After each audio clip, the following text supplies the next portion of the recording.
Film आई थी और उसमें एक डायलॉग था कि हमें तो अपनों ने लूटा, गैरों में कहाँ दम था, और मेरी किश्ती वहां डूबी। ये बाप रे, पता नहीं इन्होंने कितनी बार वो फिल्म देखी होगी। पानी कम था, मतलब पानी तो है ना इस गांव में। पानी तो है सर, पर रोड नहीं है, स्वास्थ्य केंद्र नहीं है। पानी पानी का हम क्या करें जब हमारे पास रोड ही नहीं है। मुझे क्यों धमका रहे? मैं भाई, मैं विधायक नहीं हूँ यहाँ का, ना मैं सांसद हूँ। सर हम तो इस आवाज को मोदी तक भिजाएंगे और मोदी जी से कहेंगे कि हमारी रोड बनाइए। हमारी बेटी बहू बहुत परेशान है, हम स्वास्थ्य से भी बहुत परेशान है। कहाँ जाए हम, हमारे पास कोई साधन ही नहीं है। जब हमारे पास रोड ही नहीं है तो हमारे पास साधन कहाँ से आएंगे। चलिए, एक स्थानीय अखबार ने दावा किया है कि रोड नहीं तो वोट नहीं का मामला सुलझ गया है और अब कोई भी यहाँ पे विरोध नहीं हो रहा है, और इसको लेके ग्रामीणों में आक्रोश है। भाई साहब, क्या हुआ वाकई में? हम तो सोच रहे थे धरना खत्म हो गया, अखबार कह रहा है। बिल्कुल ये गलत है और हम इस बात का खंडन करते हैं और उस अखबार के खिलाफ हमें कड़ी से कड़ी कार्रवाई हम उनके अगेंस्ट करेंगे, क्योंकि जब वो मौके पर ही नहीं आए। आप आओ ना, यहाँ परिस्थिति देखो, आपके समझ आ जाएगी बात। देखिए, आप यहाँ तो आए नहीं, वहां जहाँ जिसने जैसा बोला वैसे लिख दिया। क्या आप लोगों की कोई जिम्मेदारी नहीं बनती है क्या? या समाचार पत्र में जैसे गंगा मिले गंगादास, जमुना मिले जमुनादास हो जाओगे क्या? चलिए, गंगा मिले गंगादास, जमुना मिले जमुनादास। हमारे भी घुटनों की ग्रीस खत्म होगी मेरे भाइयों, चढ़ चढ़ के पहाड़ों में, लेकिन हम तय तक पहुंचते हैं, अंत तक पहुंचते हैं। जी भाई साहब, क्या लिख दिया अखबार ने ऐसा कि आग बबूला हो रहे हो? भाई साहब, लोकतंत्र का चौथा स्तंभ जो है हमारी ये आज की मीडिया है। अब मीडिया में हमारी जो ये झूठी खबरें छपी जा रही है, हमारी जो जनता का आक्रोश है, उस पर हम लोगों को आज बहुत ज्यादा मतलब दुख हुआ है कि ये भ्रामक भ्रामक जो खबरें हैं ये ना छपी जाए। हमारी जो मुख्य मांग है सड़क की है वो आपने देखा ही है। कल परसों में से 3-4 दिन से प्रशासन की टीम आई है यहाँ पे, कोई भी उनके साथ में कोई ऐसी वार्ता नहीं, कोई समझौता नहीं हुआ, फिर ऐसे उन्होंने झूठी खबरें क्यों छापी है। चलिए, झूठी खबरों को लेकर आक्रोश है। अंत में आपके पास आना चाहूंगा, वाकई में ये झूठी खबर है? बिल्कुल झूठी खबर है। हम उस हिंदुस्तान अखबार वाले से पूछना चाहेंगे कि किसके द्वारा आपको ये बताया गया कि जनता द्वारा जो ये बहिष्कार का मुद्दा है खत्म किया गया है। एआरओ मैम आई थी, उन्होंने बताया या रेंज ऑफिस वालों ने बताया, किसके द्वारा बताया गया है? वो हमें जवाब देंगे। जब आपकी उपस्थिति यहाँ थी ही नहीं, ऐसा अखबार जो यहाँ पे उपस्थित नहीं था, किसने आपको बताया? इसके मतलब आप बिक गए, किसी ने पैसे देके, सरकार ने पैसे के दबाव पे आप बिक गए, आपने ये खबर छापी है। चलिए चलिए चलिए चलिए चलिए, हम दावा करते हैं कि हम ना अभाव में जीते हैं, ना प्रभाव में जीते हैं, और न ही हम दबाव में जीते हैं। हम जीते हैं तो इस जनता के भरोसे और आप लोगों के भरोसे। चलिए, बने रहें। चलिए, लगातार मैं ऐसे क्षेत्रों का भ्रमण कर रहा हूं जहां यह आवाज उठ रही है कि रोड नहीं तो वोट नहीं। यानी कि लोकसभा चुनाव 2024 का लगातार कुछ इलाकों में विरोध प्रदर्शन हो रहा है, और लगातार तीसरे इलाके में मैं ये पहुंचा हुआ हूं। इस समय मिसराज पट्टी विधानसभा, सहसपुर विधायक सहदेव पुंडीर और संसदीय क्षेत्र टिहरी और सांसद महारानी जी के क्षेत्र में मैं पहुंचा हूं। यह आप देखिए, बच्चे, बूढ़े और जवान सारे लाइन में खड़े हैं, और ये देखिएगा, और विरोध कर रहे हैं। ये पीछे आप देखिएगा, समस्त ग्राम सभा मिसराज पट्टी द्वारा पूर्व की भांति इस बार भी लोकसभा चुनाव का बहिष्कार ये कर रहे हैं। मैं फिर कह रहा हूं, वोट देना हमारा अधिकार है, बहिष्कार ठीक नहीं है, लेकिन बहिष्कार क्यों हो रहा है इनसे जान लेते हैं। पहले भाई साहब, आपका क्या नाम है? मेरा नाम दारा सिंह है। दारा सिंह? अरे दारा सिंह तो अपने आप में बहुत बलशाली थे, क्यों नहीं बनवा पा रहे सड़क? क्या हो गया? सर, रोड के लिए जो है तो हम अब पिछले 5 साल पूर्व की मतलब पूर्व में भी जो है तो हमने वो किया था बहिष्कार, और इस बार भी पूरा बहिष्कार करेंगे, क्योंकि हमें जो है तो वोट के टाइम पे ठगा जाता है कि वोट दो और हम तुम्हारी रोड बनवाएंगे, लेकिन अभी तक ऐसा कुछ नहीं है। किसने ठग दिया? हमारे जो जिसके पास भी हम जाते हैं, विधायक नीम तो हमारा विधायक है, लेकिन विधायक भी बोलते हैं कि हम कार्रवाई कर रहे हैं, लेकिन कोई अभी तक उसमें वो नहीं है। जब इस रोड में हम अंदर आए तो हमें लगा कि हल्की फुल्की कोई दिक्कत होगी, लेकिन यकीन मानिएगा, रोड ऐसी चिकनी मिट्टी वाली रोड, और अभी बरसात नहीं है। बरसात अगर होगी तो वहां गाड़ी तो छोड़िए, साइकिल चलाना संभव नहीं है। जी गुरु जी, आपका क्या शुभ नाम है? अंकित पवार। पवार जी, हाथ में फाइल है, लोग सारे विरोध कर रहे हैं, इसको लेके जिलाधिकारी से भी मिले? बिल्कुल जिलाधिकारी से मिले। जिलाधिकारी को हमने ये जो ज्ञापन है पर्सनल जाकर हमने ये रिसीव कराया है और मुख्यमंत्री जी को भी दिया है। आपके जो निर्वाचन अधिकारी उन्हें भी दिया है, एसएसपी साहब को भी दिया है और एसडीएम विकास नगर को भी दिया है, और यहाँ तक कि हमने पीएमओ को भी हमने उसमें मेल किया है, लेकिन वहां से भी हमें कोई जवाब नहीं मिला है। हमने 2019 में पूर्णतः बहिष्कार किया था चुनाव का, उसके बाद भी आज तक कुछ नहीं हुआ। 5 साल हो गए, 5 साल बाद भी वही स्थिति है जो पिछले आजादी सन 76 साल पूरे हो गए, उसके बाद भी आज तक हम इतने पिछड़े क्षेत्र में हैं कि यहाँ तक सबसे मुख्य जो चीज है सड़क है। जब सड़क ही नहीं है तो कहाँ जाएं यहाँ के लिए। यहाँ पे जो बहुत चीज की समस्या है, यहाँ जो अगर किसी बच्चे को अगर कोई बीमार हो जाए, गर्भवती महिला को, तो यहाँ अस्पताल नहीं है। दूसरी बात, स्कूल की कोई सुविधा नहीं है यहाँ पे। हम लोगों के द्वारा विधायक सहदेव सिंह पुंडरी के घर पर जाकर हमने बैठक भी की थी, उनके द्वारा फॉरेस्ट के और आपके NHAI के अधिकारियों द्वारा वार्ता की गई थी, जो जिसके पश्चात उनके द्वारा बताया गया कि अभी तक तो यहाँ पर जो ग्राउंड लेवल की जो मुख्य समस्या है वो भी पूरी नहीं है। जो फॉरेस्ट की जहाँ अड़चन बता रहे हैं, फॉरेस्ट वालों के द्वारा भी पेड़ की गिनती नहीं की गई है, और हमारे जितने भी जनप्रतिनिधि है उनके द्वारा हमें इस समस्या में रखा गया था कि आपकी रोड हो गई है, सिर्फ सेंटर से पैसा रिलीज होना है और सड़क बन गई है। जबकि परसों भी आपके यहाँ से तहसील से ARO मैम आई थी, आमीन साहब आए, फॉरेस्ट डिपार्टमेंट से 2 रेंज से आए थे, मसूरी से और आपके कालसी से।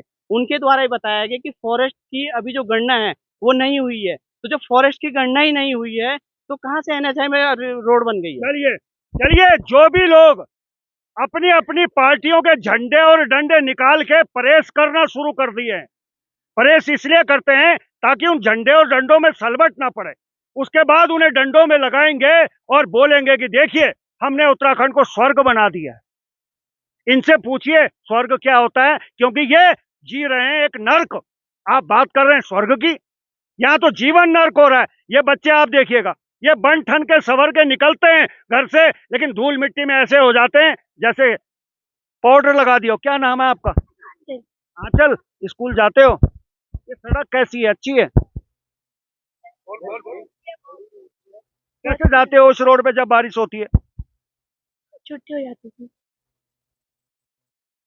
अब इन छोटे छोटे मासूम बच्चों पे भी हमारे जनप्रतिनिधियों को तरस नहीं आ रहा है।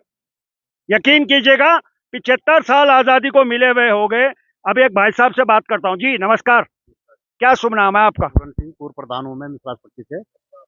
2003 से इस रोड के विषय में 2003 से हाँ जी लगे हुए हैं इस रोड पे। नारायण दत्त तिवारी की सरकार थी, तब से घोषणा हो रही थी इसमें। सरकार कोई भी आती है और जाती है, हमारे साल के पेड़ों की खाल निकाल दी साहब, और हमारे तो बुरे हाल ही कर दिए। खैर यहाँ कहना भाई साहब का कि पंवार जी का कि गर्भ महिला हो, बीमार हो जाए तो 108 गाड़ी डूंगे से ऊपर नहीं आती है ना।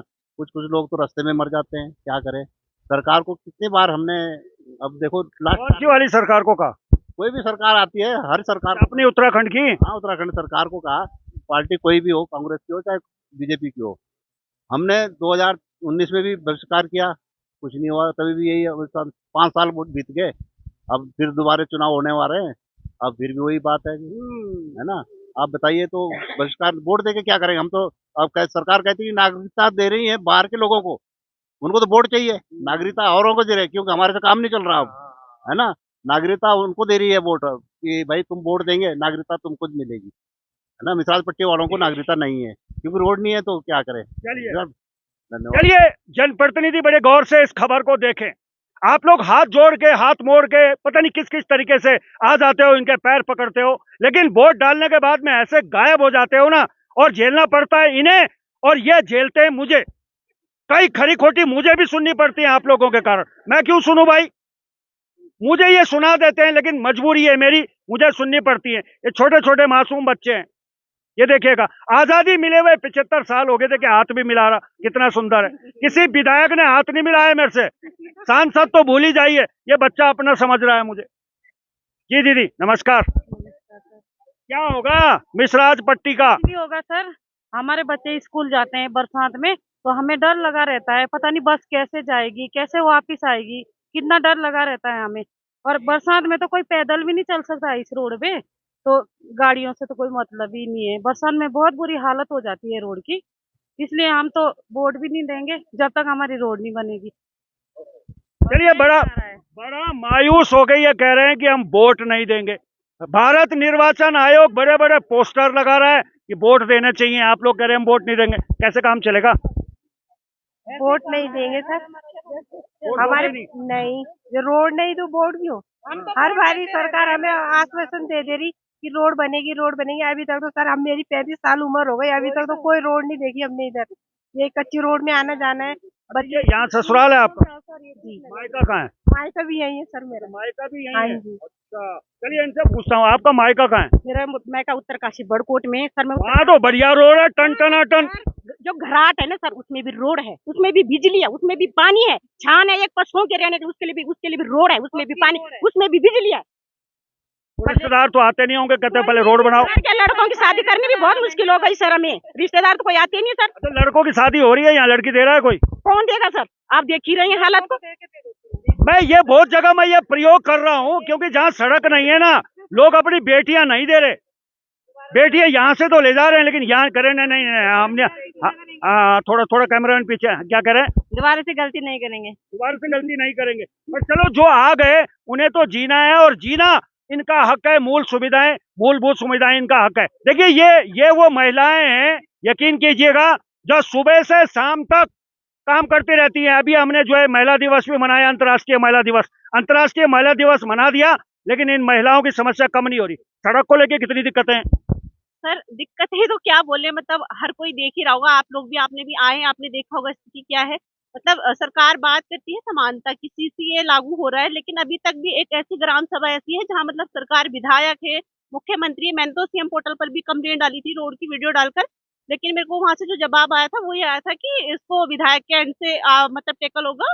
तो फिर मैंने उसको मेरे को वहां पर बुलाया, थाने में भी बुलाया गया था उसको लेकर। फिर उन्होंने बोला कि ये राजनीतिक मुद्दा है, इसमें कोई इंडिविजुअल इस पे नहीं कर सकता काम, क्योंकि ये केंद्र सरकार का मामला है, तो इस पे आगे से ही कार्रवाई होगी। बट मैं ये सोचती हूँ ना कि यहाँ के लोगों के लिए सरकार की कोई समानता, कोई अधिकारों की, अगर बोलते ना कि जल जीवन के लिए ये जो डेली नीड्स है, मतलब कि रास्ता, खाना पीना, सब चीजें, यहाँ पर ऐसी कोई भी एक चीज नहीं है सरकार की तरफ से उपलब्ध है कि इंसान अपनी जो दैनिक स्थिति है जीवन के लिए वो ढंग से जी सके। हर चीज के लिए यहाँ के बंदे को मतलब रोड के चक्कर से, पानी बिजली के चक्कर से सफर करना पड़ता है। कम से कम 15 से 25 किलोमीटर यहाँ से लोग जाते हैं मेडिकल के लिए, तो यहाँ मतलब बहुत ही दयनीय स्थिति है। बच्चों के स्कूल को लेकर अगर बात करें तो कोई भी एक अच्छा स्कूल यहाँ पर नहीं है। एक सरकारी स्कूल है, वहाँ की स्थिति भी ऐसी है कि सरकार को वहाँ के बारे में कुछ पता ही नहीं है। तो रोड सबसे ज्यादा मुद्दा यहाँ पर है। वैसे तो ये बोलते हैं कि ये दुर्गम इलाका है, लेकिन दुर्गम के हिसाब से जब यहाँ पर किसी चीज का काम होता है तो यहाँ पर कोई भी सुविधा नहीं है। तो सरकार से यही हम गुजारिश करते हैं कि मतलब इस एरिया के लिए भी थोड़ा। हाँ, बस यही समस्या है कि लड़की बोल रही। अच्छा, वो उन्हीं नहीं है, पानी नहीं है, अस्पताल नहीं है, कोई व्यवस्था नहीं है। इधर भाई साहब की मूछें बड़ी पैनी कर रखी है। क्या पता इन पैनी मूछों को देख के ही जो है इस बार सड़क बन जाए। क्या शुभ नाम है आपका? गजेंद्र सिंह है मेरा। गजेंद्र, ये नाम बहुत जानदार है। वो दारा सिंह है। इतने ताकतवर लोग हैं, फिर भी रोड नहीं बना पा रहे। हमारी बात तो सुन कौन रहा है? सरकार सुन नहीं। 2004 से हम इस सड़क के पीछे पड़े हैं। ये 2004 से लेके आज तक सर्वे हो रहे हैं। हर बार साल के पेड़ छीले जाते हैं, हर बार नंबर पड़ जाते हैं, मार्किंग हो जाती है। और अभी 2004 से लेके 2020 तक तो पीडब्ल्यू विभाग ने किया सर्वे। पहले 12 मीटर था, फिर 9 मीटर था, फिर 7 मीटर, 6 मीटर तक सर्वे किए इतने। हर बार सरकार बजट बर्बाद कर दी सर्वे के ऊपर ही, और 2020 के बाद एनएचआई को दे दे। एनएचआई ने अभी ये बोला कि हमें तो अभी 5-7 साल लगेंगे। अभी हमारा सर्वे पूरा नहीं हुआ। सर्वे होने के बाद फाइल भारत सरकार को जाएगी, वहाँ एनजीटी जाएगी, कहाँ जाएगी, तो वहाँ से सोचिए वैकल्पिक मार्ग है ये भारत सरकार का। तो वैकल्पिक मार्ग में कितनी व्यवस्था करेगी? हमारा कहना मतलब डूंगा से लेकर उन्हें तो हमारा अपना मार्ग है, उसी का डामरीकरण कर दो ना आप। वैकल्पिक मार्ग बनाए किसी से बनाए, तो हमारा जो भी मार्ग है इसमें जो आपने देखा है उसी का डामरीकरण कर दे। हमें तो उसी की मांग रहे, उसी को कर दो। चलिए, उसी को कर दो। मेरे हिसाब से तो इन नेताओं के लिए हमने इस प्रदेश को बनाया था। लाठी डंडे हमने खाए और अपने माँ बहनों की इज्जत हमने लुटवाई है, लेकिन इसलिए बनाया था कि ताकि यहाँ से बाहर के नेता आए और यहाँ नोच नोच कर इस प्रदेश को सत्यानाश कर दें इस प्रदेश का, और वही हो रहा है। देहरादून के समीप अभी 25 किलोमीटर के दायरे में हम राजधानी में बैठे हैं, लेकिन हमारी आज रोड की इतनी दुर्दशा है कि क्या कहें, और किसके आगे जाके रोएं हम ये रोना। चलिए, बड़ी समस्या है। चलिए, बार बार मुझे नरेंद्र सिंह नेगी जी याद आ जाते हैं।